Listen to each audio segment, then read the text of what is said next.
Hello, ladies, gentlemen, and NBs. Good evening, and welcome to Unite for Action. I'm your host, Jesse Austin. We are an independent socialist news media and mutual aid worker cooperative. If you enjoy this video and want to learn more here with us, please consider subscribing to our channel here on YouTube, and make sure you click that bell, and then click all so that you're always notified whenever we release a new segment. Nearly everyone in America is just about fed up with either the police or their training at this point. We all know that there's no reason to shoot at someone who's running away from you, and if you do catch a criminal and beat the living hell out of him in a fit of rage and adrenaline, then you should probably have your badge taken away. We also know, however, that this usually doesn't happen because of something called the thin blue line. That's right. We often think about the thin blue line in terms of the citizens' respect for the police, but among cops, the thin blue line is actually their promise to cover for each other and say that they enforce the law as they were trained to do so, no matter how brutal what they actually did was while dealing with people they deemed to be criminals for smoking marijuana while black or existing while black, etc. But what about black on black crime? Some racist reactionary is probably thinking right about now. Well, let's discuss that, shall we? Why do the Nigerian police insist on brutalizing innocent Nigerian citizens anyway? Sars, or the Special Anti-Robbery Squad, was founded in 1992, and their idea of a positive rebranding now is to call themselves SWAT. No joke. Here in the United States, our Special Weapons and Tactics Force is now notorious for their cartoonish military-style drug raids. But the story of their first mission left me completely baffled. This is straight from lapdonline.org, guys. The first challenge to these pioneers in the field of special weapons and tactics came in 1969. On December 9th, search warrants for illegal weapons were served at the Black Panther headquarters at 41st and Central Streets. The Black Panthers resisted and attempted to shoot it out with the 40 members of the SWAT team. In the ensuing 4-hour siege, thousands of rounds of ammunition were fired, resulting in the wounding of 3 Panthers and 3 police officers. The Panthers finally surrendered to SWAT officers, whose first mission was now an indelible part of history. Yeah, you don't say. This is the LAPD telling on themselves. Hard, obviously. Gun control in America was all but unheard of until the Black Panthers. Racist U.S. politicians feared black people having the power to revolt against white supremacy, and I guess the solution the LAPD sought out was to escalate tensions by serving a warrant for the Black Panthers who they knew had weapons, just like they knew the KKK had weapons. But of course, the KKK only had their weapons to terrorize innocent black people, while the Panthers had the bad illegal weapons to defend themselves from the KKK, and apparently SWAT too now. Furthermore, according to Matthew Fleischer from the LA Times, this raid was actually more than 350 SWAT officers, against just 13 Panthers, 15 of whom were teens, and 3 of whom were women. Fleischer also reports that 6 Panthers and 4 SWAT agents were wounded, not 3 on each side as the LAPD claim. But it is true that nobody died, thank God, even though the SWAT team clearly jumped the gun on their first mission.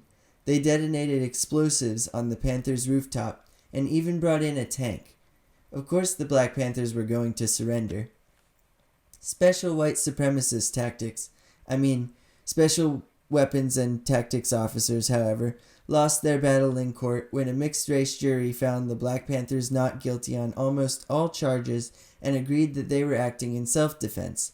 Essentially, this 1969 SWAT raid was like a mini Vietnam War. It was very transparently the resistance against the Empire. The Americans completely overpowered, obviously the bad guys, totally outnumbering their communist enemies. We all know the story. That is the legacy of our Special Weapons Assault Team. That was the original acronym for SWAT, by the way, here in America. And they continue to terrorize black communities collaterally to this day. If you're the right-wing reactionary from earlier and you're still with me, I know you want to say, it's not about race, and I'll let you have that in some cases.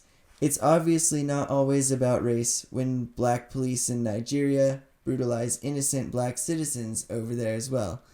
It's about police and the fact that they are class traitors willing to oppress the poor on behalf of the rich, so long as they get a sweet cut and some new military toys to play with in the budget. But here in the US, which is home to the KKK, it's obviously also about race. But what is a cop anyway? Cops and the Klan go hand in hand, but why? In Nigeria, the cops are arguably more corrupt and consequentially more violent and gruesome than American police. After all, they were the lowest-ranked police force of the 127 countries profiled in a 2016 index report. Meanwhile, some UK police have demonstrated their genuinely impressive ability to de-escalate dangerous situations. Yes, the UK police have a specific training to be able to do this, no doubt, but police almost everywhere have a chilling common flaw. They imagine themselves to be military personnel instead of public servants. And why shouldn't they, given the environment these corrupt militaristic capitalist governments are creating for them? This is why they're using the same old strategies here, in Nigeria, and all over the globe. The police aren't very creative. Minneapolis Police Department claims to have disbanded without ever following through, and the people in Nigeria have rightfully expected the same thing from Sars and continued protesting. In 2020, Amnesty International reported that the Nigerian police failed to hold even one Sars agent accountable for excessive force or brutality.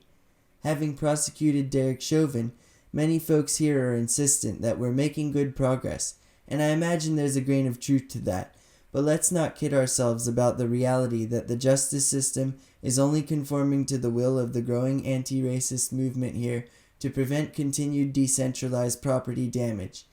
Just like the NRA never considered gun control until the Black Panthers, the US justice system was totally fine with rampant racist police brutality up until the recent riots, property damage, and looting.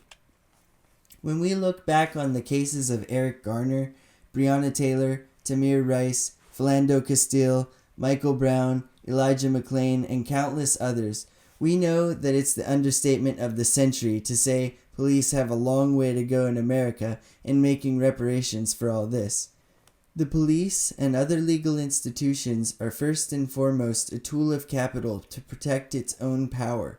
Whether or not the justice system is going to prosecute the corrupt police in a given case may depend on the particular judge and jury somewhat, but behind the scenes, it's also the result of a grim calculation, the cost and benefits analysis wherein capital asks, is the racial division that works in capital's favor perpetuated by police who entrap, provoke, and plant drugs on minorities worth the public outrage that harms the interest of capital? We are hopeful that we can create a world that stamps out the malevolent ambition at the source, a world that ultimately has no need for police, and we hope you all share that goal with us here at Unite for Action. Thank you for joining us this evening on Unite for Action. If you are inspired to provide some mutual aid of your own to us and help us continue producing this program for you, you can support our worker cooperative by donating through any of the following channels, and we promise to turn all of your donations into good news stories of our working together to provide mutual aid for those in need and fight this capitalist system with everything we've got.